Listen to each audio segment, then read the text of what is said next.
Hello, and welcome to The Connecting Point. I am Dr. Marcy, your facilitator for this discussion table today, and I'm here with someone very dear to my heart. Yes, Dr. Bill Hagans. Hello, Yes. hello, hello, hello. This is a dear friend of mine, so I'm going to just tell it off the rip what the connecting point is so everybody will know, Dr. Hagans. Well, we go a little ways back.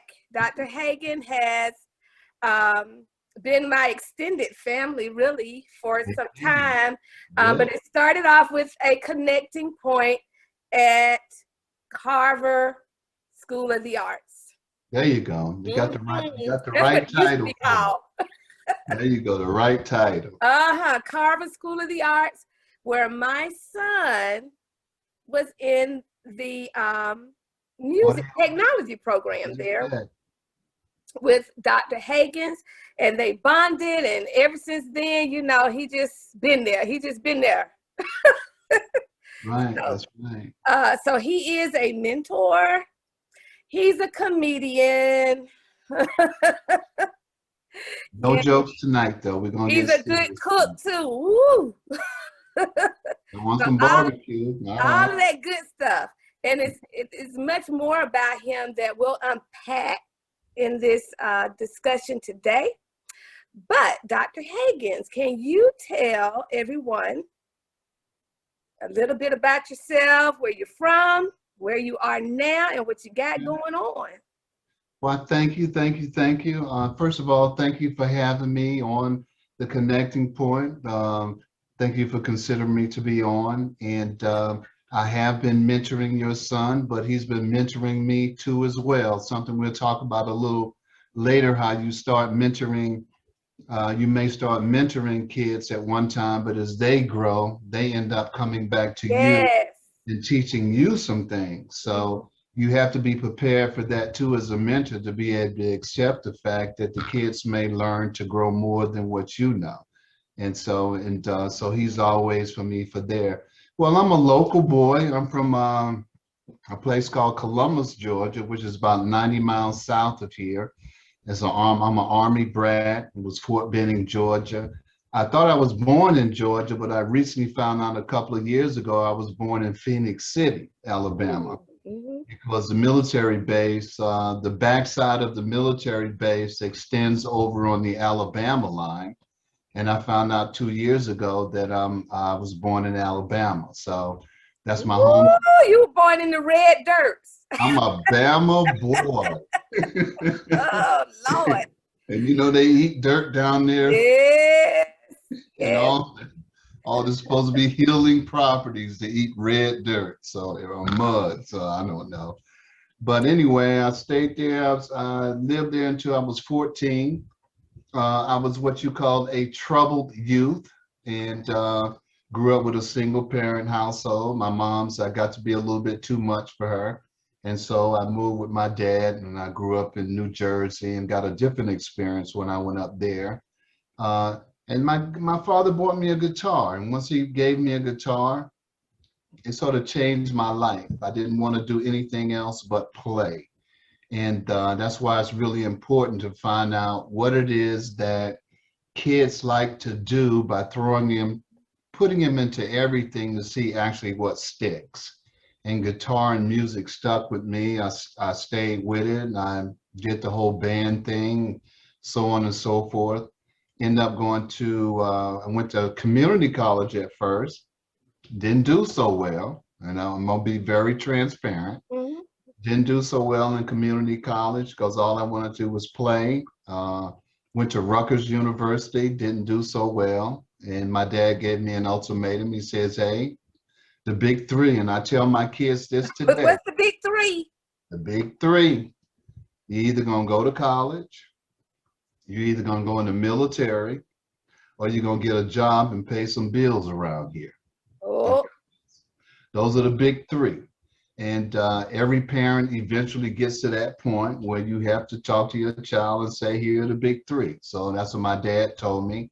The military seemed to be the best fit for me because I wasn't doing well in college. I didn't want to work 9 to 5 because with the level of education that I had, where could I work other than a warehouse, cleaning up, doing maintenance kind of stuff? So I went in the military, and then when I found out there was structure, self-discipline and structure were the main two things that I was lacking.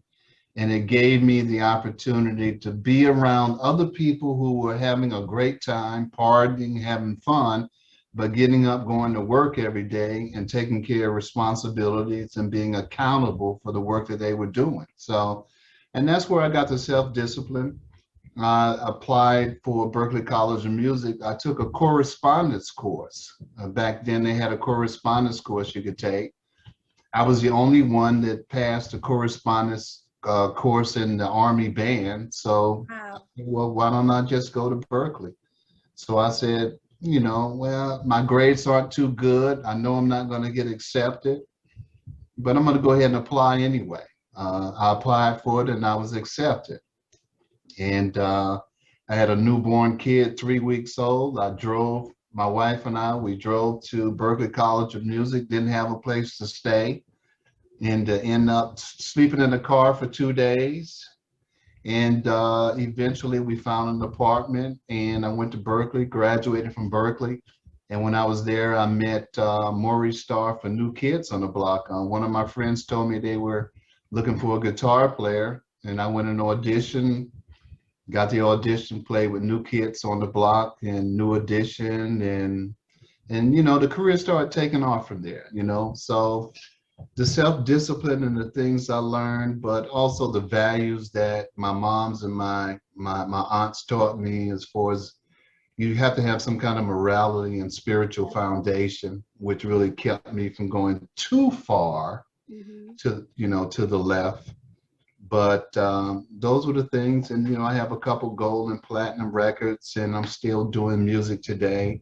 That he doesn't, listen, audience, he's being very modest.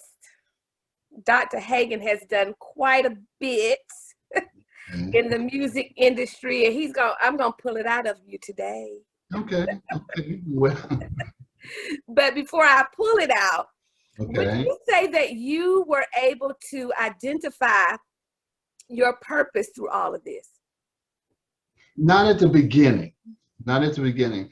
I think that I had some elders in my life who knew what my purpose was, but I was too young to really recognize who I was as a person and what my purpose was, if that makes sense. Yes. Because as a young person, you think you're 14 to 16 years old, you're really not really mentally prepared to know which direction you're supposed to go in yet. You're just acting, moving, acting.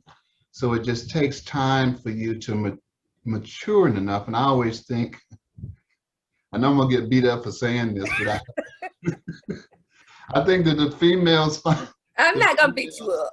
actually move a little, sort of identify things a little quicker than some of the males do. And so after, you know, I didn't know what the purpose was. It took me a minute to really realize, but I must keep going back to the spiritual foundation that kept me sort of from going too far. You know, and being very transparent, you know, being in the entertainment industry as a young person, and I mean sports, music, whatever entertainment is. I mean, there's so many things that you have that are accessible to you that you have to have a foundation, or you'll find yourself on the other side where you shouldn't be. Well, I know what I admired about you is not only, you know, were you there for my son, but you work with a lot of young at-risk Black males. Absolutely. And I remember I said, I gotta support this man because I really admire that, and you don't see that much. So can you tell the audience a little bit about what drives you to mentor and put your arm around these young Black men, you know, when they're in high school and you know, just talking, you know, you're real with them. I know that. Very, very real, firm but fair. as I can say. Well, I had a male who actually saved my life in middle school. He recognized that I was going sort of in the wrong direction. And I went to the band room one day and just hanging out in the band room, and I saw someone playing a trumpet, and I just picked it up and put it up to my mouth, and a sound came out of it. And the band director heard it. He says, "You have a great armature." And I didn't know what an armature was at that time. He says, "You should consider getting in the band." And once I got in the band with trumpet, I sort of like music became the only thing I wanted to do. So he saved my life. And also, he's the first guy that showed me what a guitar was. I said, I saw a guy. Now, this is a true story. I went into the auditorium one day. The lights were down. There was a guy on the stage, and he was playing a song by The Temptations. Now, that y'all know how old I am, all right? So he didn't look it, though. He was playing a song, My Girl. He was up by himself. The spotlight was on him when I heard that it did something to me. And I went to my band director and I said, I saw this guy. He was playing a guitar. And I was wondering, can we do that? And he took his time, pulled out a catalog, showed me a guitar and an amplifier, how much it cost. But he looked at me with a straight face and he says, "You can do this. You can do this." And that was the first time I ever heard anybody that says I could do that. And so he had belief in me that I didn't have belief in myself. But that one moment changed my life. And so I've always said in the back of my mind that if I had the opportunity to work with other African-American males, young men, that I would do so. And when I went to Carver, a lot of people have the wrong conception of Carver School of the Arts. Well, they just Carver, they just say Carver Homes, but Carver to me was a great place because you had so many kids, male and female, who just needed direction. They just needed direction. They just needed for somebody to do the same thing to me that my band director did, to do the same thing to them that my band director did to me, getting confused. And that's all it was. So when I was at Carver, we started a group called Carver's Leading Men. And I remember 10 African-American males. And we would meet once a week and we would sit around in a circle and we would talk about issues and how to develop character, integrity, and how to treat our Black women and how to just be professional at all the time and make sure you carry yourself in a professional manner. So it was a great experience. And I know I'm gonna get in trouble for saying this, but Carver is really my home. Even though I'm not there anymore now. So, but that's where my roots were because I was at Carver for almost 12 years. Well, I enjoyed Carver, and I am so thankful that my son had a part in it because Carver to me was the cream of the crop. Cream of the crop. And the performances that took place there were stellar performances. Yeah, they were. And like you said, a lot of the students needed that. One thing about music is, and I've learned that over the years, one reason it's so powerful is because it gives you automatic praise back to you. It does. So if nobody ever says out of their mouth, "You did a good job," that instrument will say it back to you. It gives you the results of a beautiful sound. So I really, if I haven't, I know I probably have told you, I appreciate everything that you have done, not only for my son, but the many students that I saw you put your hand on. And it wasn't just boys. This is true. It wasn't just boys, Dr. Hagans said boys, but it's a lot of females that he it's a lot of females along as well, And I have five of the students that I taught from ninth grade that I still communicate with today on a monthly basis. Three of them in college, and the other ones, they're still in life right now. We'll put it that way, still trying to find their ways, but it's an ongoing process. And the good thing about mentoring is, a lot of people say teachers are just teachers, but teachers are more than teachers. We're mentors, we're ministers, we're friends, we're Oh my partners, we're goodness. uncles, we're aunts, we're brothers, we're sisters, we're mothers, we're fathers. So there's a lot of things as teachers that the role and responsibility that we take. And I can guarantee you, every time you find a great teacher, that teacher is more than that. And the students love great teachers because they offer something more and build some very, very strong relationships. Yeah, Because and it extends way beyond the classroom. you can't teach a kid, you can't teach anyone actually, unless you build a relationship with them. That's the Right. first thing. And your son can probably tell you what's Dr. Hagans' five favorite words. Step outside for a minute. Let me talk to you. Yeah, listen, Jabari said Dr. Hagan would look at me in class and we just laugh. I'm like, come on. Well, he was my escape because when somebody did something that's like, we'll say just out of the ordinary, he would give me that look. It's like, we can't believe that just happened.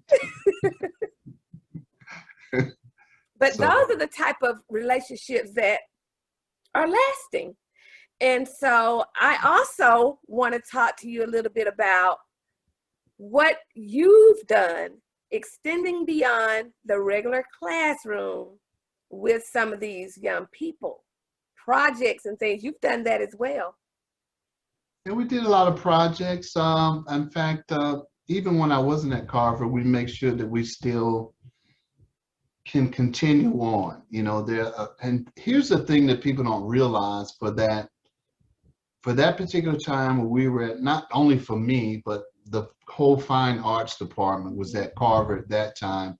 We sort of had what was a little zeitgeist, I always call it, because the kids that we had there, a lot of them are really out doing things now. They're doing professional things. Yep.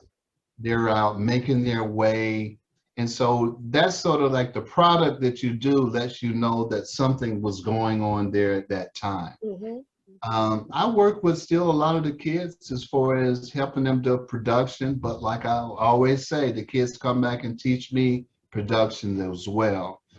And so we have some records that are out. A lot of the kids have records that are out right now that is doing extremely well. In fact, your son, he has all kind of gold records and everything coming back from over in London, and he's doing extremely well.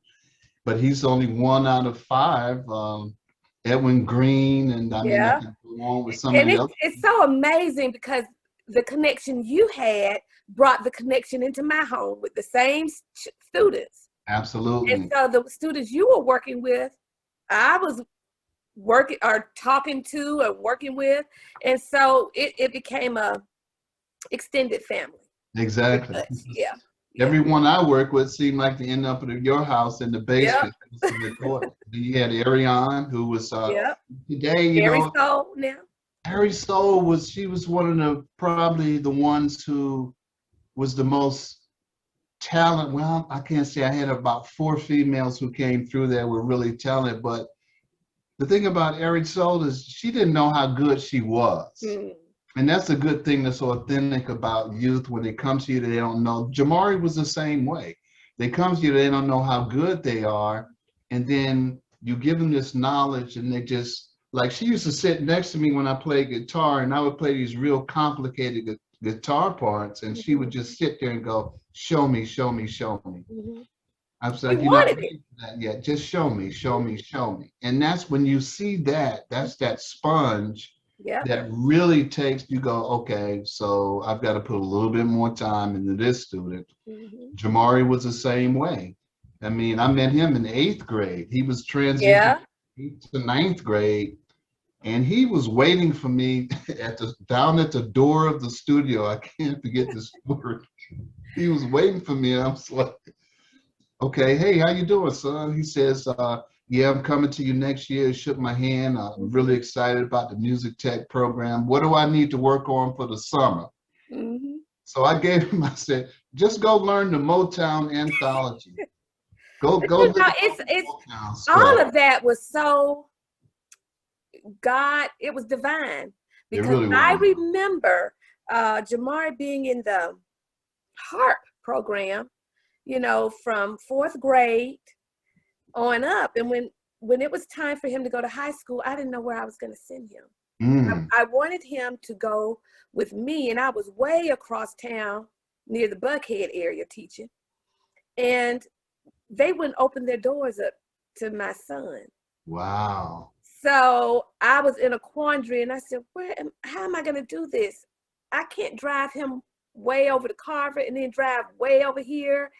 And I remember calling someone in the district about it. And she said, well, we have bus cards. You could put children on the MARTA. I said, I'm not mine. I'm not putting my child on MARTA at that time in the morning. And then she said, but wait a minute. Carver School of the Arts is accepting only ninth graders this year. And I said, how am I going to do that? And I knew the principal, the good man, Dr. Marvin Pryor. Marvin Pryor, Doc. Yes. Yeah. I knew him from another position he had in the district.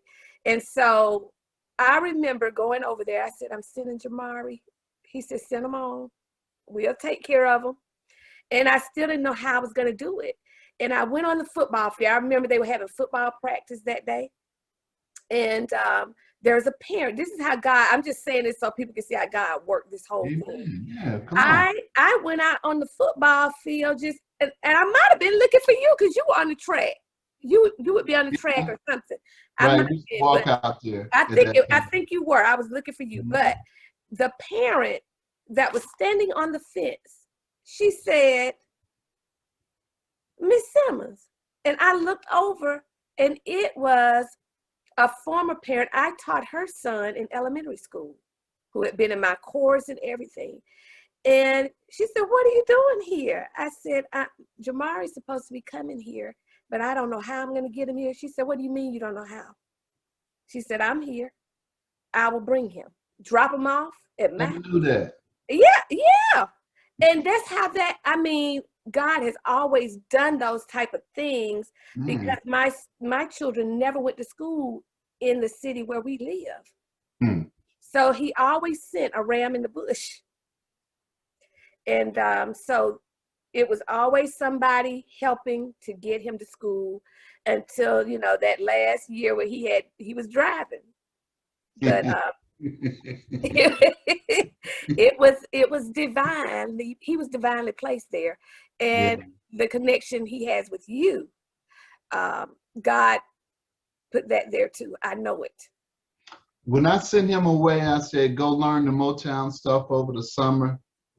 Because, a lot of kids say they want to do stuff and, you give them an assignment, you don't never come back. He came back and he says, I went through the whole Motown anthology.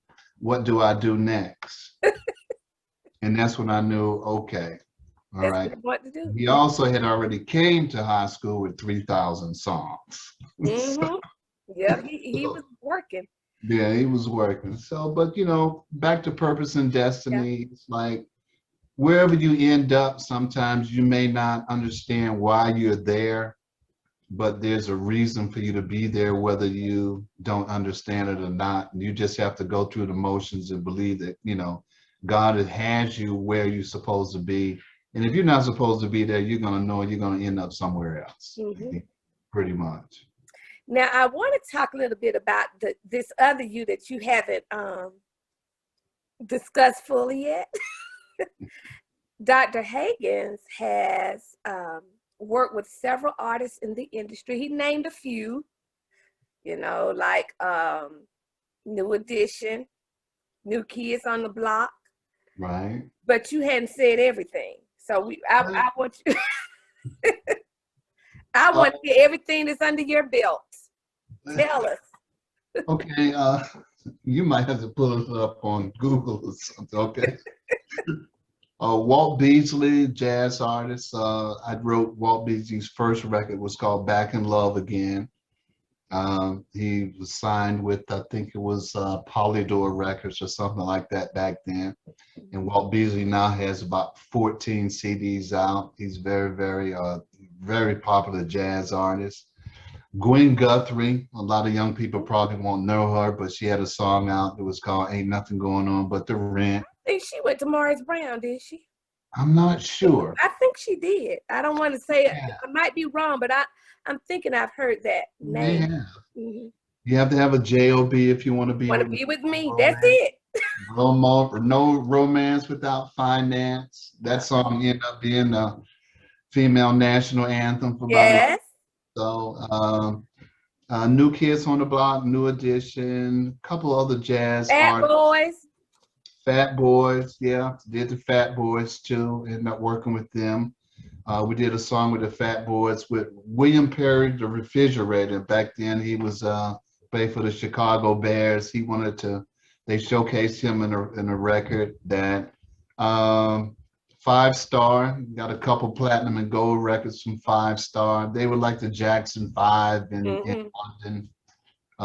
Whenever You're Ready had, that record went triple platinum and the other went whatever you call 4 platinum. So I did a lot of writing with Paramount Pictures. Had some songs placed with Paramount and a couple of movies. Couple of movies with Whoopi Goldberg. When My Sister's in Trouble. Sister Act. Sister Act. You know more than I do. Sister Act. I wrote the title track for that. And the story behind that was they needed one song that was left. And Jeffrey Osborne had a song out called When My Brother's in Trouble. So I took it, I said, why don't you call it When My Sister's in Trouble? And we took the track and they said, when my sister's in trouble, I will always hold her. And they took it, they loved it. And it was a scratch track. It wasn't even mixed and they released it anyway. So wow. Moral of the story, young people, or whoever's listening, is do not send anything that you don't want to be released because they can't hear what you hear. And they're going to release it anyway because they don't hear it. So that's yeah, I'm glad you said that. Would you tell a young creator out there how important it is to copyright your stuff? And, I know a lot of people are anxious, when they are just starting out, they're going to get on social media and perform their music or whatever. Can you tell us a little bit about some warnings or something about that? Well, it's a big warning now because social media is an artist's greatest friend, but also an artist's greatest enemy at the same time. And what's happening now is you have a lot of young artists, well, I'm going to say artists in general, that will throw something up on YouTube, Instagram, throw it out so fast because you're really looking for a pat on the back to tell your friends to tell you how great the song is. But you don't have the paperwork done on it at all. And then, especially on YouTube, there's so many people that are pulling songs down from YouTube that are recreating the songs. They come in, they'll record, like put vocals or some lyrics on top of it, let someone hear it and they say, where'd you get the track? Well, we got it from YouTube. No problem, let's take the song and we're gonna flip it around so it doesn't quite sound like it, but it's the same song. So I always tell artists, as soon as you sit down and start working with anybody, you need to have what's called a split sheet. A split sheet is a very, very quick way to say who gets what.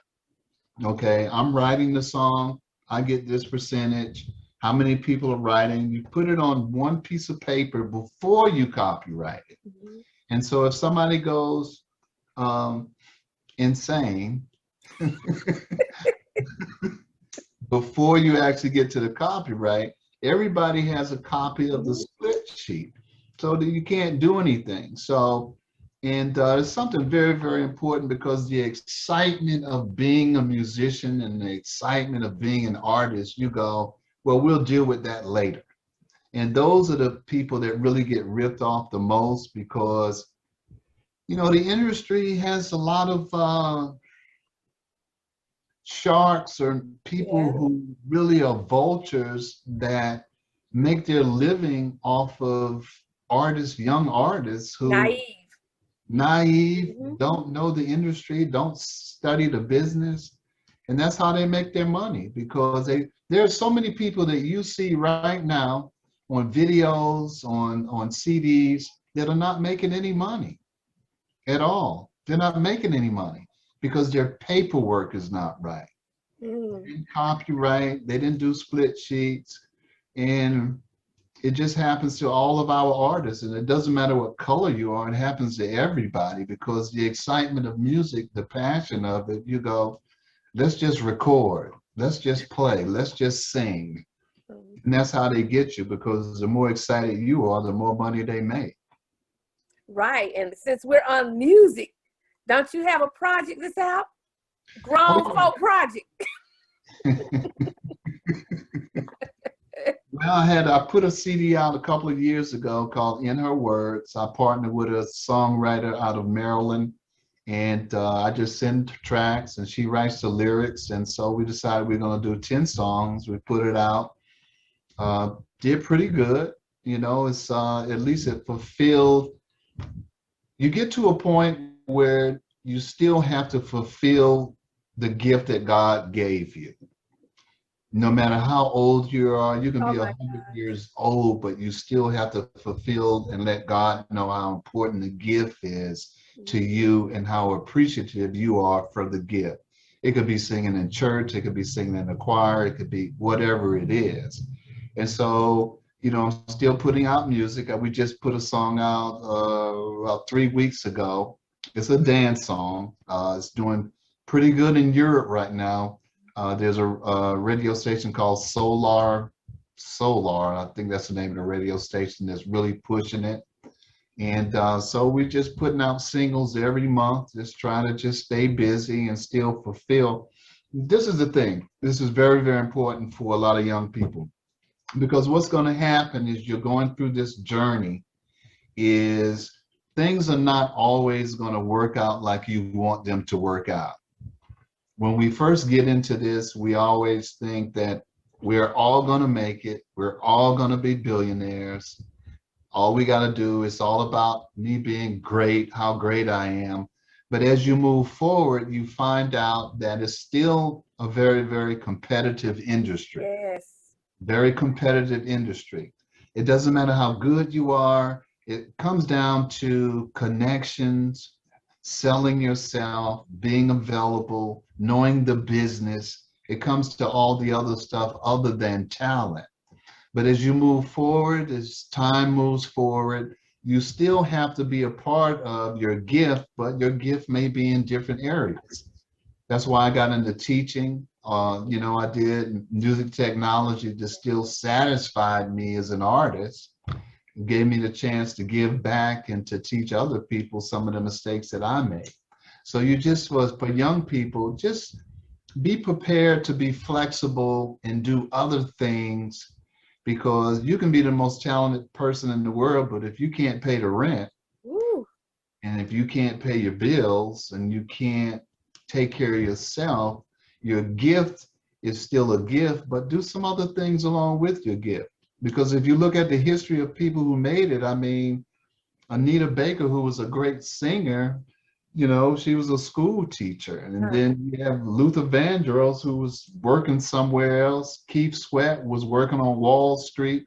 Yeah. Everybody had these other jobs, you know. So, and there's a quote that says, success comes to people who are looking for something else. Ooh.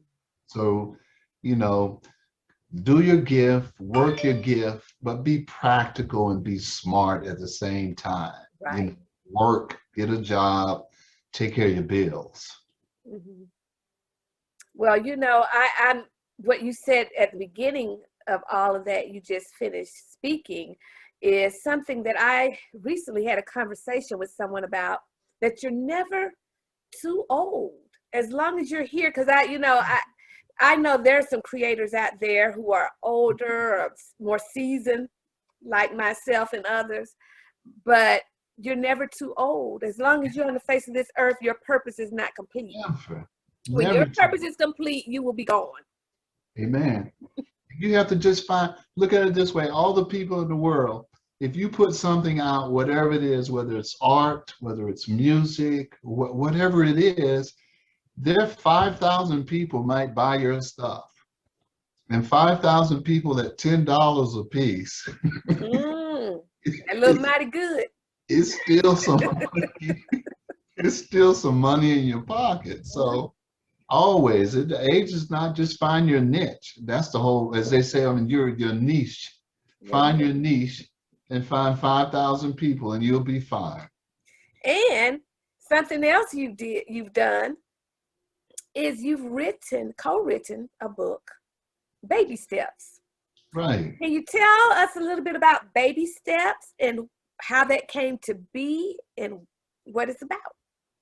Baby Steps was a project, actually, my close friend, Dr. Marvin Pryor, who's my best friend, actually, we were just, when we were at Carver, we used to run around the track after school, and we were just talking as we were running, and it came up, we should come up with a book called Baby Steps, because we were running so slow.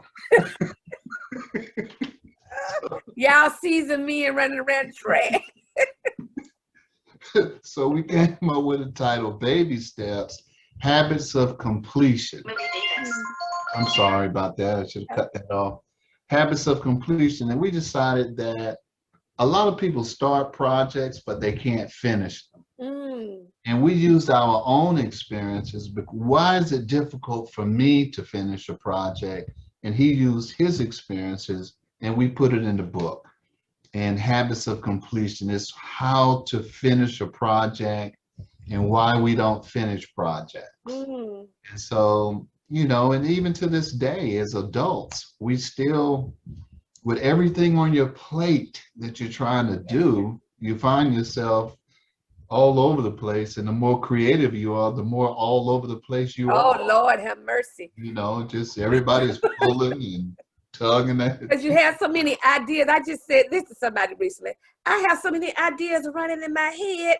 I have to get up and say, Lord, focus me on what you want me to focus on. Because I mean, at the rate that God downloads ideas to me, if I tried to do them all, I'd probably be a basket case. Exactly. So, there's a lot of musicians don't sleep, you know what I mean? Yeah. Because of the same thing, it's hard to just go to sleep. And this is why we have our legends, Michael Jackson, Prince, Whitney Houston, because you get into this cycle of when you're on stage, you get this energy and this creative thing that you love so much. But when you come off stage, you still want to be in that same place. And by trying to stay in that same place, you end up doing the wrong things. Yeah. You do the wrong things to try and keep that mental high all the time. So that's why we have to be careful as artists and taking care of our bodies and praying and make sure that we don't go to the left, trying to just maintain that energy and maintain that same high all the time that we get from music. So this is why it's important as you said, no matter what age you are, you have to make sure that you're still releasing that energy and all that creativity that you're getting. It's got to come out. I don't care if you sit at a piano and just play by yourself. It's got to. And the enemy of success is procrastination. Oh, yeah. It really is. It really is. I don't do procrastination well. Yeah, well, I have noticed that. What do you mean you noticed that? I don't. I know you do. I like to go ahead. Once it. You get it done. That's one thing I can say. You will get it done. We call you the trooper, me and your son. Oh, Lord. Y'all talk about me behind my back. No, but hey, You got to have somebody on your team, which is another topic in itself. You got to have somebody on your team Oh, yes. who is a trooper, because creative people are like all over the place.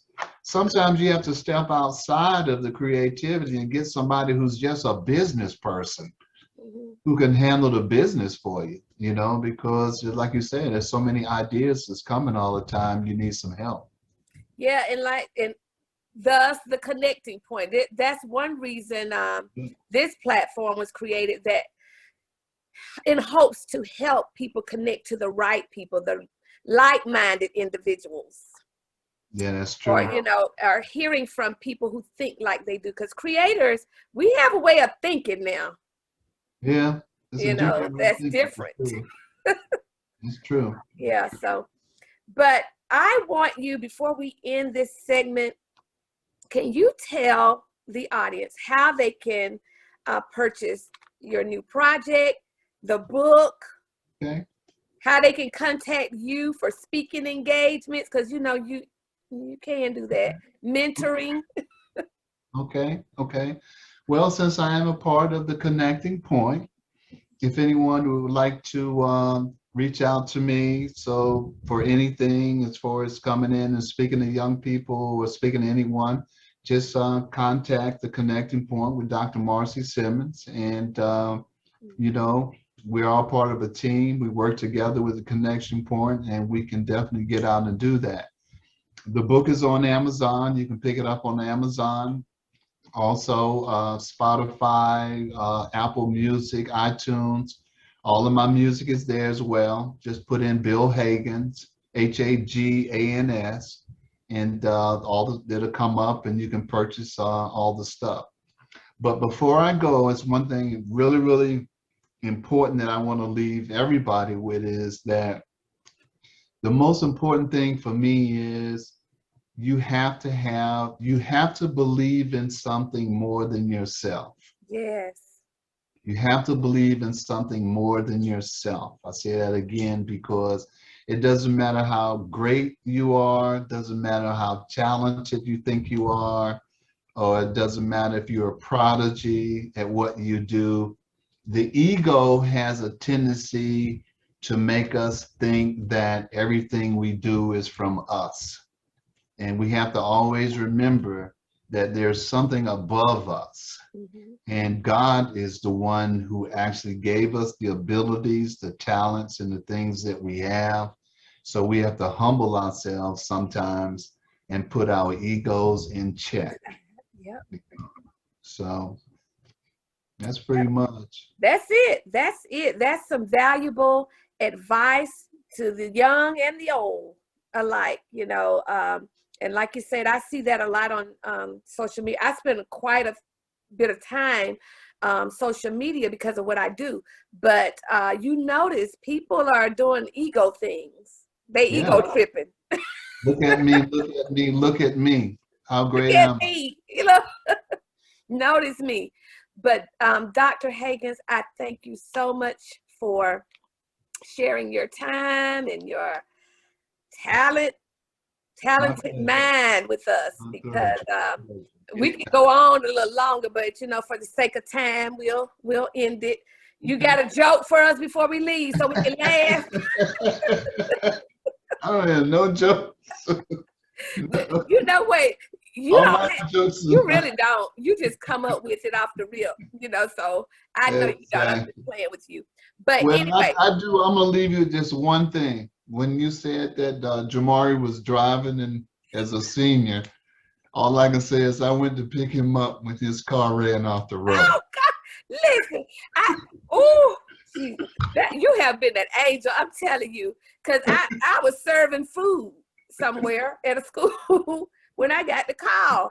And you should have saw the car. That's the joke. And I called. You said I've already handled it.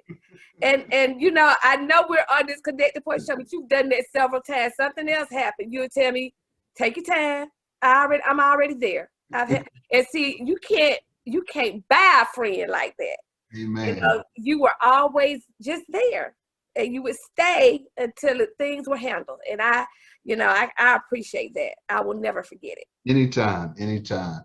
That's Anytime. the connecting point. Anybody Connecting out there, point. if you would like to be a part of this discussion platform, feel free to shoot an email to integrativeartscreations@att.net. Reach out at integrativeartscreations.com. Twitter, we're there. Arts Integrate. Instagram, Integrative Arts. Facebook, Integrative Arts Creations. There are many ways that you can reach out. There's also a group of creators on Facebook, the Connecting Point for Creators. If you want to join people like Dr. Hagans and myself and many other wonderful creators, it's just somewhere we can come and join on social media to be inspired. That's pretty much all it is. It's just somewhere to come, be inspired, and to share what you do. So you can find that on do it by Facebook. yourself. You cannot do it by You can't do yourself. it by yourself. You cannot. And we don't want you to do it by yourself. So that's one way you can contact other creators and collaborate, connect. Come on. All right, Dr. Hagan, we're done with this segment. I thank you again. And audience, until we meet again, peace.